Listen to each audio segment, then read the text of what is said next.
Oi, gente, tudo bem? Sejam muito bem-vindas, sejam muito bem-vindos. Esse é o podcast da Litera, uma realização da Litera Cultural. Eu sou o professor Vitor Valente e toda semana você me encontra aqui batendo um papo com alguém. Hoje eu estou batendo um papo com a minha queridíssima Luísa Midori. Tudo bem, Lu? Tudo bem. Obrigado por aceitar o convite, Lu. Imagina, mesmo. é um prazer. De verdade. A Luísa é obstetriz pela USP, educadora em sexualidade pela Unisal, atualmente trabalhadora do SUS, profissional autônoma e o que mais importa é a legislação da Litera também, o que é fundamental nessa história. Lu, queria começar, cara, te perguntando um negócio que provavelmente você tem que responder em tudo que é almoço de família, beleza? Tá, né? A obstetriz é médico obstetra, é enfermeira, é a mesma coisa, são coisas diferentes? Me conta, cara. Realmente, essa é uma pergunta que eu estou muito acostumada a responder. Tem até um discurso pronto que tá ali pronto para toda vez que alguém me pergunta. A obstetriz, basicamente, vamos começar do começo, né? Se você quer ser da área da obstetrícia, aqui no Brasil, trabalhar com obstetrícia em si, você tem 3 caminhos. Quais são esses caminhos? Ou você segue o caminho da enfermagem, que é você faz a faculdade de enfermagem, depois a pós-graduação ou a residência em obstetrícia, e aí você vira enfermeira obstetra. Ou você segue o caminho da medicina, que faz a faculdade de medicina, depois a residência em ginecologia e obstetrícia e vira médico obstetra. Ou faz a obstetrícia, que foi o que eu escolhi. Eu fiz a graduação em obstetrícia, o bacharelado em obstetrícia. Que é um curso relativamente novo, né, Lu? Ele era um curso que ele tinha lá bem antes, lá para a década de 80, assim, depois ele fechou e ele reabriu em 2005, isso dá quantos anos? 19? Eu acredito em você. Acho que são 19. Lá na USP da Zona Leste, em São Paulo. Não é no campus, fez, né? Isso, não é na cidade universitária, é no campus da Zona Leste. E é um bacharelado, dura 4 anos e meio, 9 semestres, só de obstetrícia. Só que quando a gente fala obstetrícia, qual a primeira coisa que você pensa? Gravidez, Exatamente, certo? Sim. Mas a obstetrícia, ela não está restrita a trabalhar só na gravidez. Obviamente, tem uma ênfase, né, no ciclo gravídico puerperal, a coisa da gestação, do parto e do pós-parto, mas também a obstetrícia é capacitada em trabalhar com toda a saúde sexual e reprodutiva, ou seja, a pessoa não necessita estar gestante para receber os cuidados de uma obstetriz. Interessante isso. Mas o que diferencia, Lu, o seu trabalho do trabalho de um médico e de um enfermeiro? Eu acho que é mais fácil diferenciar do médico, né? Porque a obstetriz e a enfermeira obstetra, elas têm basicamente as mesmas atribuições, né? As mesmas responsabilidades, os mesmos deveres. A coisa que difere uma obstetriz de uma enfermeira obstetra é a formação. Porque a obstetriz, ela fez os 4 anos e meio só de obstetrícia, e a enfermeira obstetra, primeiro ela fez a faculdade de enfermagem, ou seja, ela teve uma visão de tudo, e depois ela fez a coisa mais específica. Então, as competências e as atribuições de uma obstetriz e uma enfermeira obstetra são basicamente as mesmas, a diferença é mais a formação. Agora, do médico, obstetra, falando no caso, são os níveis de cuidado. Por exemplo, a obstetriz é uma profissional, falando do parto, né, para ficar mais entendível, é uma profissional que ela é especialista em parto, digamos assim. Toda a fisiologia do parto normal em si. O médico, ele é mais voltado para o alto risco, ou seja, situações que fogem do risco habitual. Porque hoje a maioria das gestações, elas são de risco habitual, ou seja, que podem ser acompanhadas por obstetrizes ou enfermeiras obstetras, e o médico deveria ficar restrito para o alto risco. É que aqui no Brasil a gente tem uma cultura que é muito medicalizada, Sim. né? É muito comum você, estou grávida, procurar um médico para fazer o seu pré-natal e não uma obstetriz ou uma enfermeira obstetra, mesmo você se enquadrando nas categorias de baixo risco ou risco habitual. Em outros países da Europa, Estados Unidos, tem o cuidado centrado em parteiras, que são as obstetrizes e as enfermeiras obstetras que lideram esse cuidado, e o médico fica restrito para situações de alto risco. E por que essa diferenciação, Lu? Você faz ideia? Aqui no Brasil? Não, lá fora. Por que estabelecer a obstetriz para esses, como você comentou, né, médio, baixo risco aí? Por que diferenciar um profissional para cada tipo de situação? Porque hoje a gente tem estudos que comprovam que cuidados guiados por obstetrizes para risco habitual, eles melhoram as taxas do desfecho da gestação e do parto. E o médico deveria ficar restrito, porque o médico ele tem uma visão que é mais medicalizada, né? Mais Eu queria chegar nisso. focada na doença, querendo ou não. Então, às vezes ele identifica a situação que é de risco habitual, mas ele está tão acostumado a ver as doenças, né, as complicações, que talvez tenda a ter mais intervenções que não necessariamente precisariam ocorrer. Um olhar mais condicionado para isso. Isso. Coisa que alguém da sua área já não teria, até por formação mesmo, né? Sim. Lu, dentro desse mesmo campo aí, profissionais diversos, e a doula, como é que entra nisso? Então, a doula é uma coisa que eu tô muito acostumada a ouvir quando eu falo que eu sou obstetriz, e as pessoas falam... então você é doula. Não, começa assim, ó. Então você é enfermeira? Aí eu falo, não. Então é médica? Então é doula? Não, nenhuma das três. Mas a doula é uma coisa como se fosse um acompanhante de parto. Porque a doula é um curso livre, né? Não é bacharelado, nem tecnólogo, é um curso livre. Depende, né, do lugar que você faz o curso. Tem curso que é 1 mês, tem curso que é... Mas não tem um número certo de tempo estabelecido. Mas é um curso livre. E a doula, ela te oferece informações que são cruciais para você ter o segmento da sua gestação. Auxilia nos cuidados corporais também durante a gravidez. E no parto também, a doula acompanha o parto, mas a doula, é importante frisar que a doula é uma profissional que ela não faz procedimentos técnicos, ou seja, ela não faz um exame de toque, ela não ausculta um coração do bebê, não afere pressão, não faz nada técnico. Acho que é importante diferenciar essa diferenciação. Isso você faz? Isso eu faço. E aí a doula faz massagem durante o trabalho de parto, oferece práticas integrativas, vai depender, né, de cada profissional, mas basicamente é isso. De forma bem resumida, claro, é um acompanhante de parto que vai dar um suporte extra para a pessoa, para a parturiente. E acho que é importante frisar que a doula não substitui o acompanhante. O acompanhante é uma coisa e doula é outra, né? Não é... As coisas não se misturam aí, não se cruzam. E como é que é a formação, Lu, de alguém que faz o seu curso? Na graduação, você vê o quê?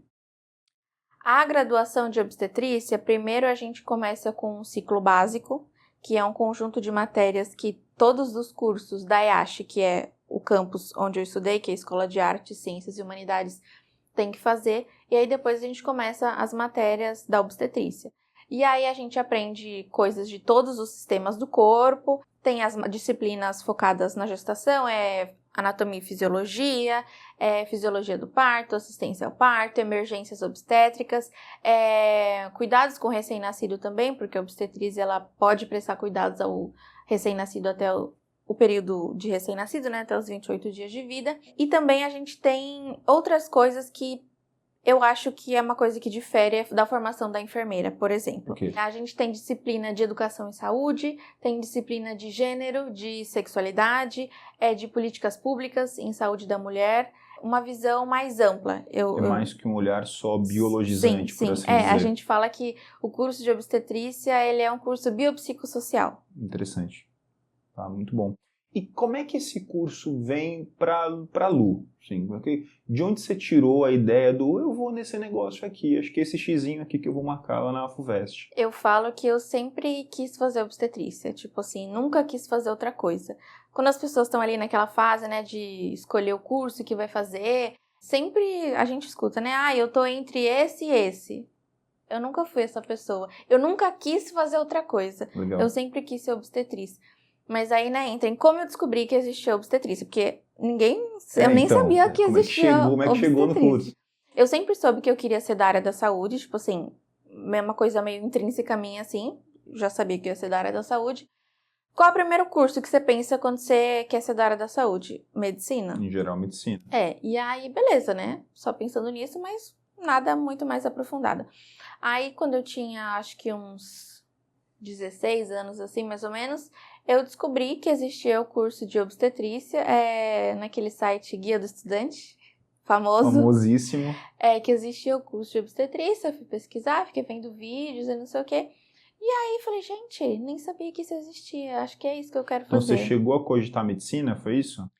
Assim, não sei se cogitar, tipo, nunca pensei em me preparar pra isso, mas foi uma coisa que só surgiu ali, uma coisa leve, assim. Tá. Não foi, nossa, quero fazer isso. Sim, sim. Porque antes disso, acho que quando eu tinha uns 14, 15 anos, eu gostava de ver vídeo de parto no YouTube. Uma coisa bem antiga. Olha só. Gostava de ver vídeo de parto no YouTube, eu ficava vendo, achava interessante. E aí eu lembro que em 2013 teve um documentário que lançou que se chama O Renascimento do Parto. Que eu acho que tem na Netflix ainda, não tem? Tá Ele ainda lá? tinha na Netflix, mas eu acho que saiu. É. Mas tem, se você digitar no Google, tem lá e dá pra aqueles que aluga, sabe? Sim, sim. Ou Que é no mais de um YouTube. que saiu já, não é? Tem o 1, 2 e o 3. Mas esse era o 1, que na minha opinião é o melhor. Eu tô contigo nessa. Porque mudou o diretor, enfim. Aliás, se você que está assistindo a gente, está ouvindo a gente indica fortemente o Renascimento do Parto, o primeiro, que é de fato muito, muito legal. Siga aí, Lu. Que é um documentário que fala sobre o sistema obstétrico do Brasil, né? Como que as coisas funcionam. E aí eu lembro que nessas meus vídeos de parto que eu assistia, eu vi em algum anúncio, alguma chamada, um trailer desse filme. E é um documentário, né? Eu achei interessante. E aí eu lembro que saiu aqui em Santos. E aí eu fui ver no cinema. E aí eu achei muito interessante, porque, né, fala da cultura cesarista que o Brasil tem. É absurdo, né? Medicalizada. Ainda é assim, Lu? Ainda é assim. Ainda é assim. Você tem uma noção de expressão, assim, estatística por alto? Olha, não sei, mas eu sei que a Organização Mundial da Saúde recomenda que a taxa de cesariana dos países seja 15%. A última que eu me lembro, o Brasil, assim, extrapolava lá para os 80%. Eu sei que era uma coisa muito muito alta absurda, mesmo, assim. Sim. Porque é uma cirurgia, né? Cesariana é uma cirurgia e toda cirurgia contém seus riscos, né?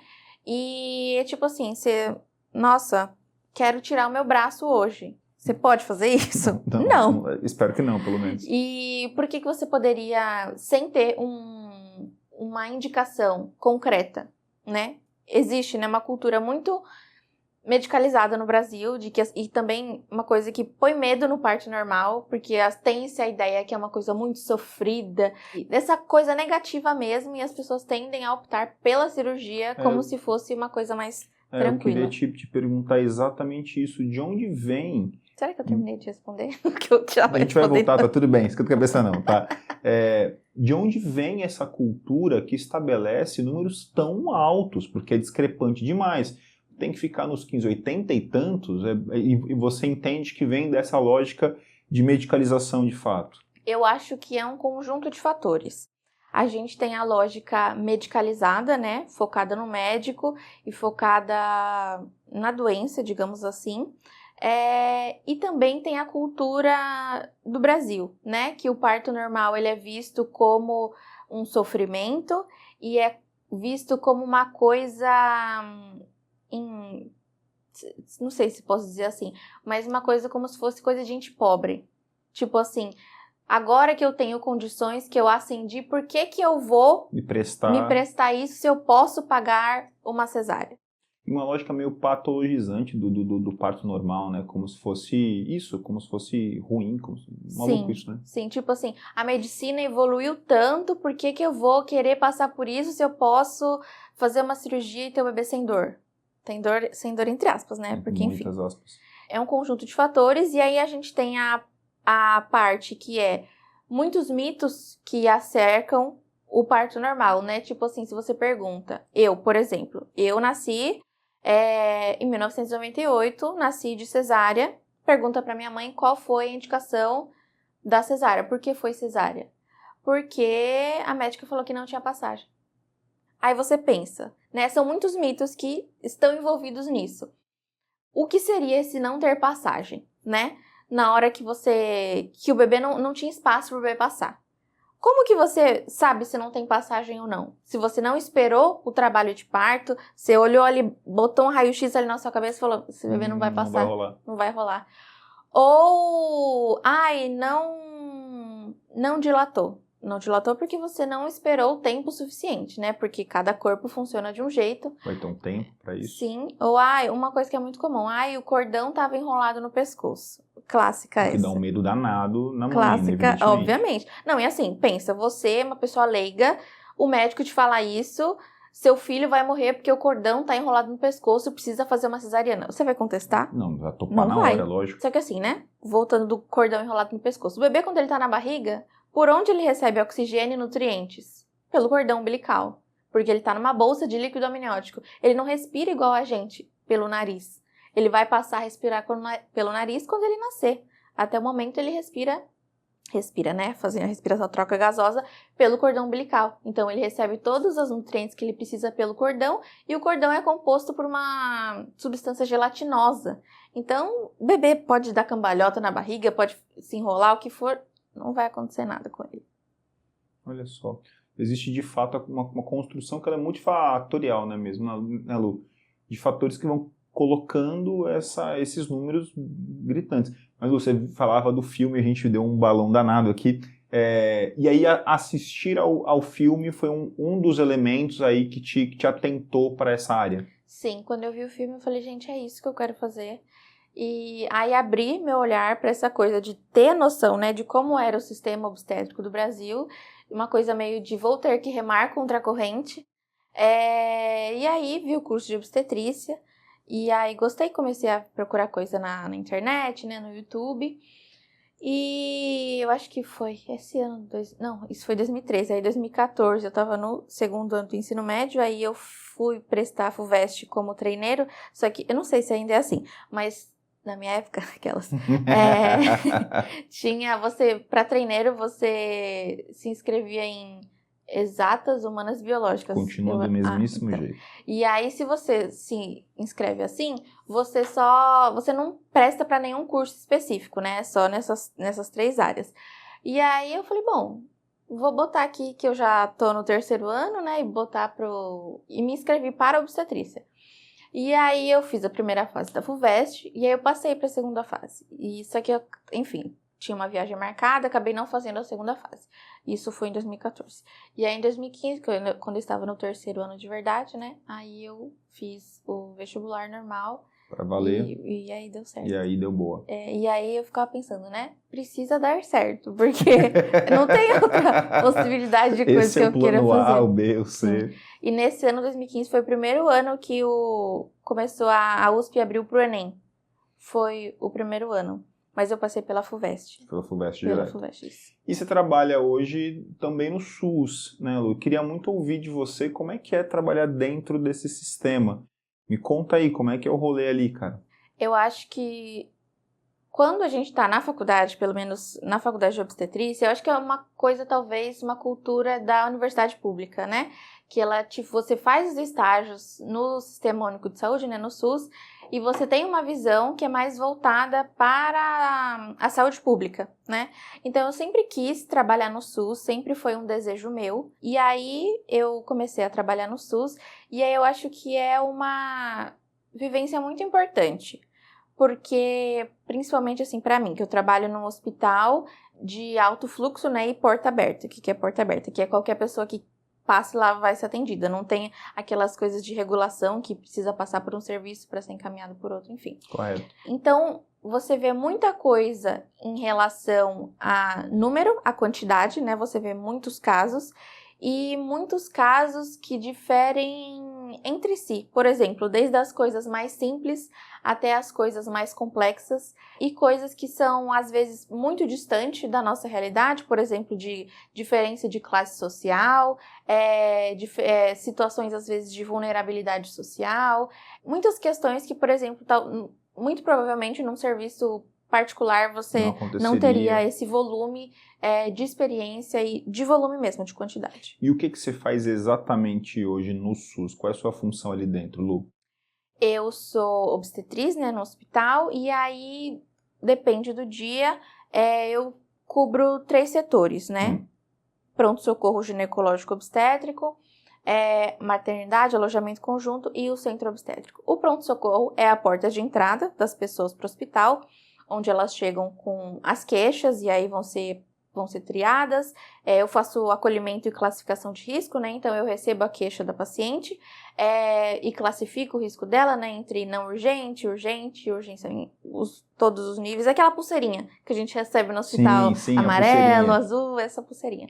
Que vai determinar o seu nível de gravidade e o tempo quanto tempo você pode esperar para passar no atendimento médico. Faço a triagem, a classificação de risco e a gente instala a cardiotocografia, que é o exame para ver a vitalidade fetal. Às vezes, frequentemente acontece de ter parto no pronto-socorro, né? E aí você faz o parto. E... Lembra do primeiro que você fez, assim? Qual é que foi, cara? No hospital ou na faculdade? O primeiro que você fez. Primeiro de todos eu tava na faculdade. Na faculdade? Foi isso, no estágio. Eu lembro que eu tava estagiando no Hospital do Campo Limpo, em São Paulo. E foi um parto que era um bebê prematuro, acho que era 36 semanas, e a paciente estava no chuveiro, e aí, do nadão assim, ela falou, vai nascer, não sei o que, foi aquela correria lá, e aí, obviamente eu tava com a professora junto do meu lado, né, e aí o bebê nasceu e tal, a gente fez os primeiros cuidados, atendemos o parto, mas eu lembro da sensação da minha cabeça e do meu corpo, eu tava assim, ó, Tremendo toda. Tipo assim, sabe quando some tudo da sua cabeça? Você esquece tudo que você tem que fazer? Foi meio assim, mas é sempre... Ainda bem que quando isso aconteceu comigo era pra dar uma aula de Camões, cara, não pra botar uma criança no mundo, um pouquinho diferente. Mas eu acho que todas essas coisas, né, dão desse negócio, pelo menos pra mim, que é sempre o começo é meio nebuloso, mas depois vai tendo fluidez. E acredito, Luco, pra você tenha sido, assim, considerando que você nunca cogitou trabalhar com outra coisa, que era uma área, você não caiu na área, sabe? Considerando que você queria desde muito cedo, deve ter sido muito marcante, deve ter sido uma coisa muito, muito, muito sensível mesmo, né, pra você. Sim, eu acho que as pessoas às vezes elas têm eu tenho amigas que elas têm um caderninho que elas escrevem o nome de todas as crianças, todos os partos, a hora, o dia, e eu falei, gente, Faz chamada eu ali da queria ter feito toda. isso, porque assim, hoje já Né? perdi, já embora. perdeu, mas eu acho muito interessante. Quando foi o primeiro parto, tem gente que fala, ai, eu me emocionei, eu chorei, não sei o quê. Eu não senti isso. Eu nunca senti isso. E aí... É melhor assim, se você começar a chorar, acho que vai ter um problema ali na hora. E eu falei assim, gente, isso nunca aconteceu comigo. Mas isso passou a acontecer comigo recentemente no trabalho.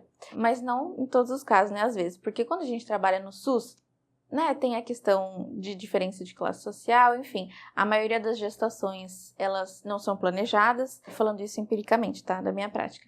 E a gente vê muitas vezes sabe aquele meme que tem uma paciente sentada na cadeira e o acompanhante deitado na maca dormindo e a paciente sentada na cadeira? É meio essa vibe, entendeu? Então eu tô meio que acostumada a ver os acompanhantes que ficam só no celular ou ficam reclamando, não estão nem aí. E às vezes quando eu vejo uma paciente em trabalho de parto e o acompanhante realmente fazendo o papel dele, né, de pai, dando apoio, prestando suporte, estando ali, né, para presente, isso, em tempo integral e não no celular ou reclamando que está demorando muito, eu fico emocionada nessas situações, porque é uma coisa que difere do comum, sim. Do comum. E Lu, eu fiquei sabendo que existe uma história que envolve vaso sanitário. Que negócio é esse, cara? Bom, essa história foi um dia que eu estava cobrindo o pronto-socorro, né? E aí chegou uma paciente em trabalho de parto, se eu não me engano, não era a primeira gestação dela, acho que era ou a segunda ou a terceira, né? E tem uma coisa que conforme vai aumentando o número de gestações, o trabalho de parto tende a acontecer mais rápido. E aí ela, se não me engano, estava com 5 centímetros de dilatação, algo assim. E aí a gente estava fazendo os papéis, preparando ela para internar, ela já estava internada, só que faltava encaminhar ela para o centro obstétrico, né, para o centro de parto. E aí, beleza. E aí, na hora que a auxiliar foi chamar a paciente para encaminhar ela pro leito, ninguém respondia. E a gente assim, gente, onde que tá a paciente? Tá aqui em trabalho de parto, sumiu. E aí, aí eu fui chamar, né? Falei, fulana, nada. E ninguém lá na sala da recepção levantava. Uma paciente em trabalho de parto que resolveu desaparecer. Ótimo. E aí eu falei assim, gente, onde tá essa mulher? Fui lá eu procurar. E aí na época a gente tinha um banheiro, que era um banheiro bem pequenininho, que ele era só para funcionário usar. Ele tinha até uma chave que ficava pendurada perto, mas sei lá, esse dia não estava trancado. Tá. E era um banheiro muito pequeno mesmo, tipo, assim, ó. Coisa de ter o vaso sanitário, aquelas pias minúsculas, e para você abrir a porta, você tinha que ficar de lado. Excelente. Para poder conseguir entrar no banheiro. Tem muito barco banheiro assim, ok. Chamando a pessoa não respondia. E aí eu passei assim por esse banheiro e ouvi, a porta estava fechada, e eu ouvi um puxo, né? O que a gente chama de puxo? É quando a pessoa faz a força para parir. Tá. Eu ouvi um... Meu Deus. Aí eu falei, não é possível. Aí eu falei, gente, não é possível que a mulher tá aqui dentro. E aí eu fui tentar abrir a porta estava trancada. E aí começam as pessoas a desesperar, né? E batendo na fulana, abre a porta, não sei o que. Só que assim, quando a pessoa está em trabalho de parto, tem uma fase que a gente chama que é a partolândia. Que é onde você perde completamente os sentidos e sai da realidade. Você tá naquele outra universo dimensão, paralelo, né? E aí eu falei assim, gente, ela não vai entender. Eu falei, calma, todo mundo calma. E aí eu não sabia o que eu fazia. Se eu focava em abrir a porta, eu acalmar as pessoas que só estavam atrapalhando. E aí, beleza, todo mundo ficou quieto. E aí eu bati na porta e falei, olha, fulana, tá vendo na sua frente? Tem um trinco da porta. Você vai pegar... Fui passo a passo. Vai pegar esse Tutorial trinco, de como abrir a porta do levantar, banheiro. arrastar pra esquerda e vai fazer isso. Eu fui falando passo a passo e ela conseguiu, fez. Aí, beleza, eu entrei. Na hora que eu entrei... será que eu posso levantar pra mostrar? Ela tava... Pode levantar. Ela, aqui, ó, aqui é a privada e ela estava assim, na privada. Tá, beleza. agachadinha ali na privada. Olhei, entrei no banheiro, né, de ladinho, porque era um espaço pequeno. Olhei assim, de baixo assim, e a cabeça do bebê já estava assim, ó. Meu Deus. Já estava assim. E eu, sem luva, sem nada. Quase caindo no nobre recipiente do vaso assim, mais uma forcinha caía. Ia. E aí... Que estreia. E aí... Eu falei, bom, vou segurar o bebê, né? E aí fiz a proteção aqui pra segurar o bebê. E as pessoas, não sei, as pessoas estavam em outra dimensão também. Tá, todo mundo na vieram partolândia de mão dada junto. Com uma maca pra entrar no banheiro. Sendo que mal eu entrei no banheiro. E eu assim, gente, como vocês vão entrar com a maca aqui? Não vai dar boa. Aí, depois vieram com luva e com um monte de coisa. Eu falei, gente, já era. Eu já tô com a minha mão aqui. Se eu soltar, o bebê cai. Aí, eu só tava lá com a minha mão assim. Aí, deu tipo, mais uma contração, mais um puxo, o bebê saiu e eu só segurei o resto. E aí, foi uma coisa, né? Porque era a recepção do pronto-socorro. Lógico. E aí, como que a gente ia sair do banheiro? Eu, a paciente, e agora tinha o bebê junto. E o bebê ainda tava ligado no cordão umbilical, né? Aí foi aquela coisa de passo pra dentro, e segura assim, e sai todo mundo. Ai, foi um caos, mas no final deu tudo certo. Não, a história é maravilhosa, incrível, incrível. Quase que a criança estreia no vaso sanitário. Sim. Maravilhoso. E Lu, como é que entra essa questão pelo interesse em ser educador em sexualidade também? Eu acho que o interesse pela educação sempre esteve presente na minha vida. Talvez eu até nem sabia, nem tinha noção, né, disso. Nem tinha elaborado, de fato. Mas eu lembro que quando eu estava no ensino médio, eu gostava muito... E dessa parte, né, da educação em saúde, da educação em sexualidade. Eu lembro que eu gostava muito da parte de biologia. Eu lembro quando eu estava na escola... Eu vou te confidenciar que como seu professor de ensino médio, eu lembro de ter conversas com a Ale, só foi de história, a Leite da história, da gente conversar e achar que você em algum momento ia cair para a área educacional de fato, mesmo. Olha só, eu tô descobrindo isso agora, aliás, 10 anos depois. Um beijão pra Alessandra. Beijo. E eu lembro que eu, ainda no ensino fundamental, gostava muito dessa área e eu até ajudava a professora, quando eu já estava um ano para frente, a dar aula para um ano para trás, né? Sim. E aí, quando eu entrei no ensino médio, a gente tinha a disciplina de saúde e sexualidade com a Débora. Beijo pra Débora também. Débora, um beijão pra você também, queridíssima. E aí, enfim, aquela era de longe a minha disciplina preferida. E eu tinha muito interesse, gostava muito. E aí isso era a disciplina da grade, né, do primeiro ano, e no segundo ano tinha optativa, que eu fiz também. E sempre gostei muito disso. Também ajudava ela, mandava material, enfim. E aí, quando entrei na faculdade, teve uma disciplina na faculdade que foi Educação em Saúde, que foi também a minha disciplina favorita da Bateu faculdade. mais forte ali. Que era uma disciplina, de fato, de Educação em Saúde. E aí a gente tinha atividades práticas. Tipo, eu lembro que teve uma vez que a gente foi na Feira da Reforma Agrária do MST, e aí a gente fez uma barraquinha de obstetrizes, distribuindo panfletos, informações sobre saúde sexual e reprodutiva. A gente fez um trabalho também na ocupação Cambridge, tem até um filme da ocupação Hotel Cambridge, que é uma ocupação do MSTC, Movimento do Sem Teto do Centro. E nessa ocupação a gente visitava, né, os apartamentos, fazia um trabalho de educação em saúde, né, de dúvidas, e de encaminhar também para os serviços que fossem solicitados.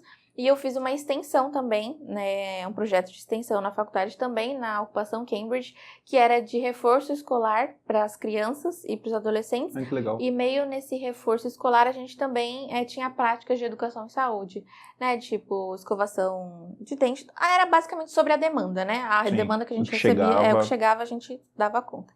E foi muito legal também. E aí, né, fiz isso na faculdade, passou e tal. Me formei, comecei a trabalhar no hospital e eu tinha o desejo de fazer uma pós-graduação. Só que tudo que eu pesquisava, eu sempre pesquisei educação em saúde, pós-graduação, educação em saúde, não sei o quê, e nunca achei nada. Eu achava até coisa de educação em saúde, mas uma coisa mais voltada para a formação de professores que vão formar profissionais de saúde. É bastante comum, tem feito bastante. Mas não achava especificamente o que eu queria. E aí, numa dessas pesquisas, no ano retrasado, eu achei essa pós-graduação, que é em Educação e Sexualidade, na Unisal, né, o Centro Universitário Salesiano de São Paulo, que é uma pós-graduação de 1 ano e meio, que forma educadores em saúde, educadores em sexualidade, que é uma pós-graduação que ela é coordenada pela Ana Canosa, ela é meio conhecida assim, uma psicóloga e sexóloga também, e pelo Ronaldo Zacarias. E aí eu falei, acho que é isso, vou fazer isso. E fazer essa pós-graduação é um final de semana por mês, né? Lembrando que eu trabalho no hospital, faço plantão 12h36. Nossa, um rolezinho, né? Então, por 1 ano e meio, eu teria que ocupar as minhas folgas de final de semana com as aulas da pós-graduação. E assim, foi custoso, né, e tal, porque, claro, né, minhas folgas de final de semana, o sábado e o domingo eu dava para pós-graduação, mas eu gostei muito de fazer. E são aulas online, mas são síncronas, são aulas síncronas. E tem seminários, tem atividades práticas também, de desenvolver projetos de educação e sexualidade. Eu acho que me encontrei aí na função educadora. Legal, como você e a Lei previram. Olha só, já estávamos ali antevendo. Lu, muito bom, cara, muito legal. E aí queria, pra gente fechar, Lu, conselhos que você daria para uma jovem, para um jovem que estão pensando aí em caminhar para essa área, para as áreas que você decidiu seguir. O que você diria para essa pessoa que está interessadinha nisso? Eu acho que se a pessoa se interessou no curso de obstetrícia em si, eu acho que é importante que se pesquise muito bem sobre a grade, pesquise sobre a faculdade também. E, não sei, acho que se todo mundo sabe, acho que não. Mas no Brasil, o único curso de obstetrícia que existe é o da USP. Então, se você quer fazer obstetrícia no Brasil, é só lá que você vai fazer. É lá. É lá. E pesquisar sobre o curso, pesquisar sobre o mercado de trabalho também, que eu acho que é uma coisa muito importante.